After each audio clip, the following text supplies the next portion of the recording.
Hello everyone, welcome to my channel अनी यस Raj channel में आपका स्वागत है। तो यहाँ पर मैं कुछ ऐसे पॉइंट बताऊंगी जो कि अभी सीटेट का एग्जाम होने वाला है।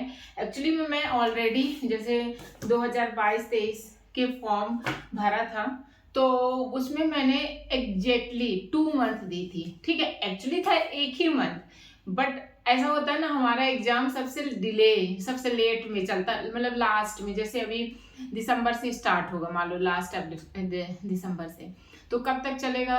लास्ट अब जनवरी तक तो खींच ही जाता है ना, सब डेट वो अलग अलग रहता है। तो मेरा लास्ट जनवरी खींच गया, तो मेरे को और चांस मिल गया पढ़ने के 1 महीना। तो मैं बस आपको ये बताना चाहूंगी कि 1 महीने में आप कैसे पेपर 1 पेपर 2 क्वालिफाई कर सकते हैं। और हाँ, कर सकते हैं, क्योंकि मेरा भी कोई इस फील्ड का वो नहीं था। एक होता है ना प्रिपरेशन जो पहले से करते हैं उनका, और जो होता है बस अब क्या पढ़ें।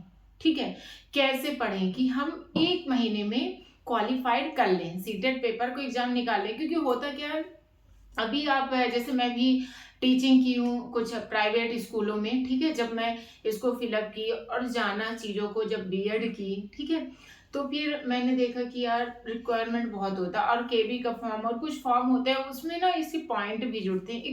एक अच्छी वैल्यू आपको काउंट किया जाता है कि हाँ सीटेट क्वालिफाइड हो, बीएड हो, टेट क्वालिफाइड हो, तो आप उसमें और बेस्ट रैंकिंग कर रहे हो। कहीं भी आप प्राइवेट में भी देते हो तब, और गवर्नमेंट में जैसे गेस्ट फैकल्टी में कि केवीएस का निकलता, अभी तो फॉर्म भी निकला है। ठीक है, जो कि सब लोग भरे होंगे बहुत एक्साइटमेंट के साथ, और जिनका सीटेट होगा वही भर सकते हैं। सीटेट मतलब प्राइमरी के लिए 1 और 2 के लिए पेपर 2। तो यहाँ पर मैं बात करूंगी जो कि एग्जैक्ट पॉइंट के बारे में बात करूंगी, कैसे आप 30 दिनों में मतलब आप क्वालिफाइड कर सकते हो इजिली। मेरा पेपर 1 में आया था 101, और पेपर 2 में आया था 105, मतलब 101 और 105। मुझे तो यकीन भी नहीं था कि मैं क्वालिफाइड कर सकती हूँ। बट एक होता है ना कि आपको थोड़ा रैंकिंग पता चल जाता है कि हाँ, जब आप पेपर प्रीवियस या पेपर सॉल्व करते हो तो आपको पता चल जाता है, और नहीं होता तो भी पता चलता है।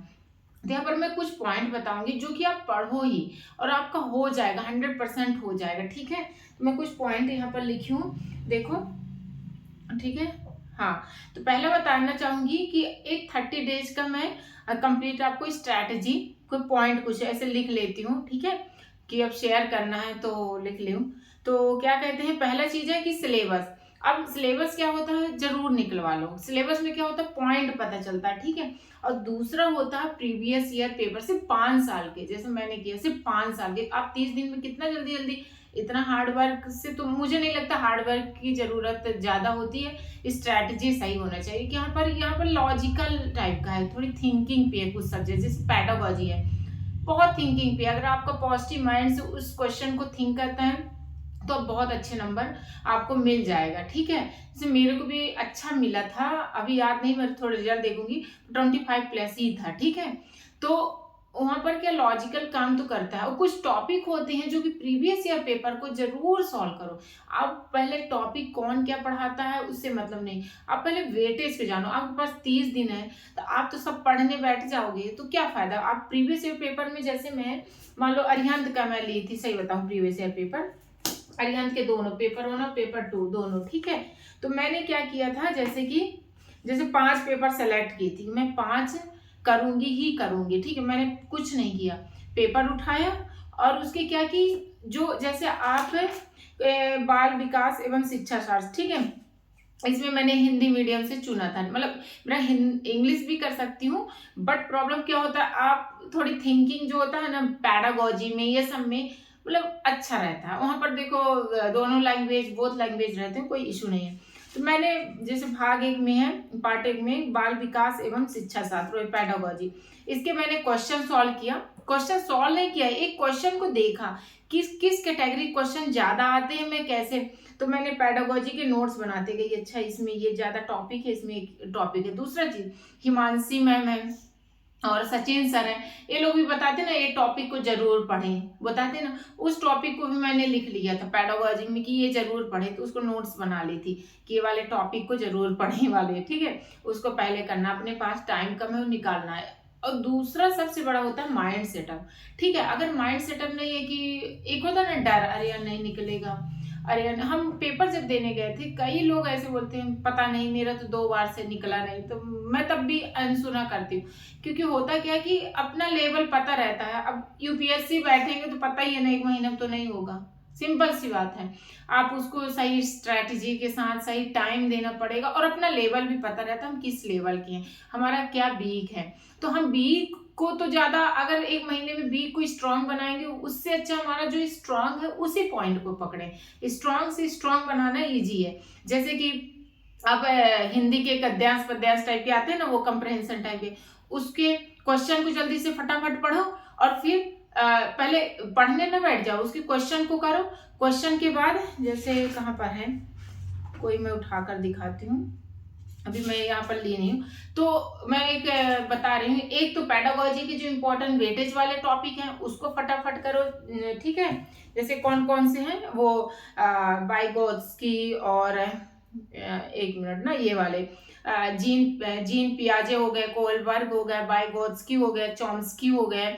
ऐसे मतलब कई 5-6 ऐसे हैं जो कि इनके जरूर पढ़ के जाओ। इनके पूरे डिटेल की क्या इन्होंने चाइल्ड्स के बारे में दिया, क्या किशोरावस्था के बारे में बताया, ठीक है। इनको कुछ टॉपिक जरूर जरूर कर लो, ठीक है। दूसरा चीज होता है कि आप जैसे सीडीपी में, ये तो पता है 30 मार्क्स का रहता है, तो कुछ क्या होते हैं पॉजिटिव वर्ड होते हैं, जैसे प्रोत्साहन किया जाए, केवल उसको ऐसा ना किया जाए, सृजनात्मक तरीके से मतलब सोचा जाए, मात्र ऐसे ना हो, ये मात्र, केवल, हतोत्साहित करना, कठोर देना, सजा देना, रटाना, व्याकरण सिखाना, ये सब निगेटिव है। मतलब इसको आपको सेलेक्ट सही में नहीं करना, ये नहीं करने में आता है, ठीक है। कैसे में, जैसे कारण बताना, अवसर देना, उसको अर्थ पूर्वक बताना, ठीक है। कुछ ऐसे टैग हैं, वर्ड हैं, सही में वो उस टैग वर्ड को लेकर अच्छा इसने बोल रहा है, मतलब ये सही है ये गलत है, ठीक है। तो जो थिंकिंग बेस पे क्वेश्चन रहेगा पेडागोजी का, क्योंकि आप पास थोड़ी थिंकिंग बेस रहता है, ठीक है। आप क्या सोचते हो, तो भगवान सोचना है, बच्चों के एक भगवान सोचना है, और उसको जितना हो पॉजिटिव तरीके से सोचना है, ठीक है, और उसको सही करना है। तो आप बहुत मतलब बहुत अच्छे से 30 मार्क्स में 20+ तो ले ही आओगे, 25+ भी ले आओगे सीडीपी में, ठीक है। मेन टॉपिक वाले, और ये और होता है मैथ्स के, लैंग्वेज के जो सीडीपी होते हैं, ठीक है, ईवीएस के, इनके भी आप क्या करोगे, सचिन सर हैं और हिमांशी मैम, अब लेके तो ना बैठो कि बहुत ज्यादा, पहले प्रीवियस ईयर क्वेश्चन देखो किस बेस पे आ रहे हैं, उनके टॉपिक हेडिंग बनाओ, और जो वेटेज रहते हैं लोग भी डालते रहते हैं लोग, उसके थोड़ी अच्छा पढ़ लो, उसको रिवाइज कर लो, ठीक है। प्रीवियस ईयर पेपर करते जाओ, सिर्फ 5 करो, ज्यादा नहीं, ठीक है। ये बहुत जरूरी है। दूसरा चीज होता है कि टेस्ट पेपर, देखो टेस्ट थोड़ी दोगे ना, जिस टेक्स्ट बुक का ले लिया, या प्रीवियस ईयर पेपर को ही ले लो, मैं तो प्रीवियस को लेती, इतना कहाँ से दे पाओगे कि अब 1 महीना है तो टेक्स्ट बुक का ले लिया किसी का। हाँ, लास्ट में 1-2 पता है पेपर जरूर दे दो, कहीं से भी आपको फ्री में मिल जाता है, गूगल क्रोम में जाओगे तो फ्री में भी मिल जाएगा, ठीक है। तो सीडीपी बता दिया कि थ्योरीज में जैसे पीजेट, बाइगोत्स्की, कोहलबर्ग, ठीक है, इनके थ्योरीज लर्निंग करो, इनके थ्योरीज क्या, मोटिवेशन, इंटेलिजेंस, ये सबको, एजुकेशन, स्पेशल क्या नीड्स है बच्चों को, ठीक है। और 1-2 मॉक टेस्ट इसके या प्रीवियस पेपर को भी आप सॉल्व कर सकते हैं। दूसरा होता है हिंदी इंग्लिश लैंग्वेज, इसमें नंबर पाना बहुत इजी रहता है, बहुत इजी आप नंबर पा सकते हो। अगर इंग्लिश, जैसे इंग्लिश में भी कंप्रहेंशन आता है, हिंदी में भी आता है, हिंदी वाले क्या करें, हिंदी तो मिल ही जाएगा, बट इंग्लिश वाले को हम बता, जो जिनसे इंग्लिश नहीं आता है उनको भी बता रहे हैं। जैसे अब कंप्रहेंशन बैठो ना पढ़ने, कि हम क्या करते हैं, पहले पढ़ लें फिर क्वेश्चन करें, उल्टा करो, पहले क्वेश्चन को देखो, वो क्वेश्चन किस बेस पे है, हमेशा याद रखना। क्वेश्चन अगर पहला क्वेश्चन है, देखना 1-2 लाइन 3 लाइन में, उन्हीं में कहीं में एक वर्ड को उठाओ, अच्छा इसमें ये पूछ रहा है, ये वर्ड को देखो कहाँ पे है, उस वर्ड को लेकर, ठीक है, अंडरलाइन करो, अच्छा यहाँ पे है, जल्दी से। फिर दूसरे में जाओ, क्वेश्चन देखो, फिर उसको कंप्रहेंशन को पढ़ो, और फिर उसको सेलेक्ट करो। तो ऐसे हो, टीचिंग पेडागोजी में भी आ जाता है कि क्या मतलब हिंदी इंग्लिश लैंग्वेज के बारे में, ठीक है। पिछले साल के सबसे अच्छा कंप्रहेंशन के लिए 5 साल के पेपर उठाए तो उसके भी 5 क्वेश्चन कर लो, ठीक है। बट क्वेश्चन से आंसर में जाओ, ना कि उसको रटो, फिर ये बहुत टाइम वेस्ट है आपको। टाइम जैसे देखना अच्छा है तो मेन पॉइंट को हेडिंग किया, ठीक है, देखा अच्छा इसमें ये है, इसमें ये है, तो उसे मिलाप करने की कोशिश करो, ठीक है। तीसरा है अनसीन पैसेज वगैरह हो गए, हाँ ये सॉरी अनसीन पैसेज के बारे में बता रही थी, कंप्रहेंशन अनसीन पैसेज। फिर होता है मैथ्स, बीएस वगैरह। मैथ, अब देखो जो साइंस के बच्चे मैथ्स और साइंस के आते हैं तो क्लास 6 to 8 का आता है।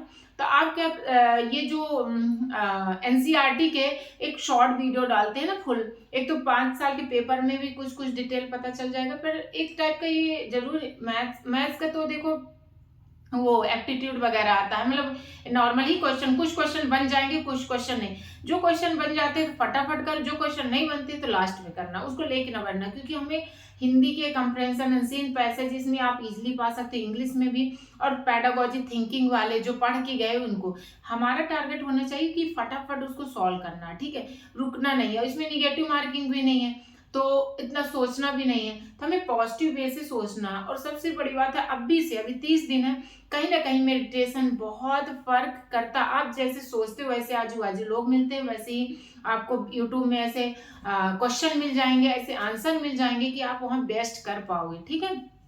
तो ये हम तो कहेंगे अभी लिख लो कि मैं तो 130+ लिखी थी, बट 100 आ गया। और 1 महीने में अब कितना कर लोगे, जो थोड़ी बहुत पहले से पढ़े रहते हैं सच बताएं उन्हीं को 120+ या उसी फील्ड में टीचिंग में कर रहे हैं उनका भी सही है। अब जो टीचिंग में भी नहीं किया, उस फील्ड में है भी नहीं, और आपका फील्ड भी अलग था और वहाँ टीचिंग में आ रहे हो, तो तब भी थोड़ा वो हो जाता है कि आप उसको कवर करने में टाइम लगता है, ठीक है। लेकिन 1 महीने में आपको कवर करना, तो कुछ पॉइंट है जो कि आपको ध्यान देना ही देना। रोज एक सब्जेक्ट का टेस्ट बहुत जरूरी है, टेस्ट, और अपना टॉपिक रिवाइज जरूर करें। टॉपिक जैसे सीडीपी के कुछ है ना टॉपिक, बाइगॉट्स के हो गए, इनके क्या क्या है, इसको बस एक बार देखना बहुत जरूरी है। कहीं पर नोट्स पर मैं तो देखो नोट्स तो नहीं, मैं जैसे सचिन सर के मैंने क्या किया, मेरे पास इतना अब 1 महीने में कितना, तो मैंने क्या किया था नोट्स, ये कुछ मोटा दिख रहा है क्योंकि एक ही पेज में प्रिंट है, ठीक, मतलब ऐसे ऐसे प्रिंट कर दिया था मैंने, प्रिंट ही करवा ली थी 400-500 का, ठीक है। इनके नोट्स लेकर प्रिंट की कैसे क्वेश्चन है तो इनको मैंने पढ़ डाला था, ठीक है। इसमें बहुत जल्दी हो गया था। पॉजिटिव वर्ड्स देखो इसमें सर भी दिए, सर्वागीण विकास करके सीखना, हस्तपरक अनुभव करना, ठीक है, सम्मान, लगाव, प्रोत्साहन, जिज्ञासा, बाल केंद्रित, व्यवहारिक कुशलता, वास्तविक, दैनिक जीवन से जोड़ना, लोकतांत्रिक, प्रजातांत्रिक वातावरण, समावेशी कक्षा शिक्षा, दृश्य और श्रव्य सामग्री, संसाधन, विभिन्न संदर्भों में भाषा प्रयोग करना, ये कीजिए। और ये NEP 2020, ठीक है। तो असेसमेंट रिफॉर्म किया, ये सब जो चीजें हैं ना, परख परख के बारे में, ये कुछ मैं इसी में लिख भी ली थी। जैसे लेट्स लर्न का देखती थी वीडियो, ये तो मैं कुछ कुछ पॉइंट लिख ली थी, ओके। ऐसे EVS का भी है, ऐसे मैथ्स का है, तो ये बहुत जल्दी हो गया था, बहुत ज्यादा नोट्स नहीं है, दो दो रो किए थे इसलिए इतना मोटा है, तो ऐसे प्रिंट कर दी थी, कम मतलब होता है ना डिस्टेंस, एक में सिर्फ 3 क्वेश्चन इसलिए। और एक चीज है, हाँ, तो ये सच है कि 70% जो प्रिपरेशन होता है वो प्रीवियस ईयर पेपर और मॉक टेस्ट से, सच बता रही हूँ। मॉक टेस्ट से मैंने देखा किस किस टॉपिक की आ रहा है, और मॉक टेस्ट नहीं सॉरी प्रीवियस ईयर पेपर से। और एक होता है यूट्यूब में भी फटाफट जो जितने भी अच्छे टीचर हैं उनके की कौन सा वेटेज है, देखो आप पूरा लेके उनका हर थ्योरी तो नहीं कंप्लीट कर सकते ना 30 दिन में। हाँ, जो पहले किए हो उसको रिवाइज में डाल दो, बट आप लेके ना बैठो कि अब रिवाइज में डाल दो, और जो वेटेज है उनको पढ़ो, ठीक है। और 30% कॉन्सेप्ट रिवीजन पे है। और सीटेट में देखो इतना कठिन आता नहीं है, कंफ्यूजन वाले पेडागोजी की बहुत ज्यादा कंफ्यूजन रहता है, बस पेडागोजी को आपको देखना कि इतने पॉजिटिव तरीके से आपको आप सोच सकते हो। तो कुछ पॉजिटिव वर्ड्स है जैसे बताए, आप सर्च करोगे तो आपको मिल जाएगा, ठीक है। ये है पूरे लिख के दे देंगे, तो वो सब बहुत अच्छे से कर लो, बहुत इजीली आप क्वालिफाइड कर लोगे 100%। पर दूसरा सबसे इंपॉर्टेंट चीज है आपका माइंड सेट। आज से बोलो कि क्योंकि आपको शायद मेडिटेशन का सुने होगी कि आप जैसे सोचते हो वैसे बन जाते हो, तो कहीं ना कहीं लेट होता है, माना किसी को जल्दी पर होता है, कहीं ना कहीं किसी फील्ड से वो आता ही आता है। तो आप आज से सोचो कि मैं बहुत इजीली प्रेजेंट में बोलो कि मैं क्वालिफाई कर ली हूँ, बहुत इजीली क्वालिफाई कर ली हूँ, ठीक है। मेरा नंबर लिख दो कि 110 या 120 में मेरे को इजीली पेपर 1 पेपर 2 में मिल गया है। मैं बहुत इजीली सीटेट 1 और सॉरी पेपर 1 पेपर 2 क्वालिफाई कर ली हूँ। ऐसे खुद को बोलना भी जरूरी है जब पढ़ो तो। बार बार मन में कैसे आता है, देखो मैं बुक इतना ली थी बट बट सही बताऊं कि मैं बस क्वेश्चन क्वेश्चन को देखी थी, और क्वेश्चन 5-5 साल की फिर क्वेश्चन को की भी थी पहले इधर रहता। और ये मुझे तो सही लगा रिहंत का, कुछ गलत रहते बट इतना नहीं सोचना है, पर इससे आपको आइडिया मिल जाता है, ठीक है। और बहुत सारे क्वेश्चन क्या है ना, जब किए रहते हो तो एक पैटर्न पता हो जाता है, और आप सिर्फ थ्योरी पढ़ते रहते हो तो पैटर्न नहीं पता रहता, आपको लगता है हम पढ़ रहे हैं, बहुत पढ़ रहे हैं। जब तक क्वेश्चन पेपर नहीं उठाओगे, उसको प्रीवियस ईयर पेपर नहीं देखोगे, तो वो पैटर्न आपको समझ में नहीं आता कि कैसे क्वेश्चन पूछते, कैसे हमें सॉल्व करना है। आप चाहो तो मॉक टेस्ट से अच्छा है कि यही क्वेश्चन उठाओ, उसको पहले सॉल्व करो फटाफट, फिर क्या कहते हैं फिर उसके बाद जो इम्पोर्टेंट लग रहा है, जो रिवाइज हो रहा है, जो फर्स्ट पेपर सेकंड पेपर में पूछा जा रहा है बार बार, उसको जरूर एक कॉपी में लिखते जाओ, फिर उसके क्वेश्चन देखो कैसे क्या है, और एक नोट्स बना लो। नोट्स बनाना हो तो कुछ भी मोबाइल में, कैसे भी, जैसे मैं मोबाइल में भी कुछ टॉपिक ऐसे लिखी हो आपको समझा दी, तो आप ऐसे भी कर सकते हो, ठीक है। So thank you for watching. मैं ऐसे ही वीडियो आपको अपलोड करते रहूंगी, क्योंकि अभी पेपर चलने वाला है, और मैं भी कहीं ना कहीं टीचिंग के लिए बहुत जोर से प्रिपरेशन के लिए मतलब सोच रही हूँ अब, क्योंकि अब पेपर निकाला है तो कहीं ना कहीं टीचिंग फील्ड में जाना ही है, ठीक है। Thank you for watching.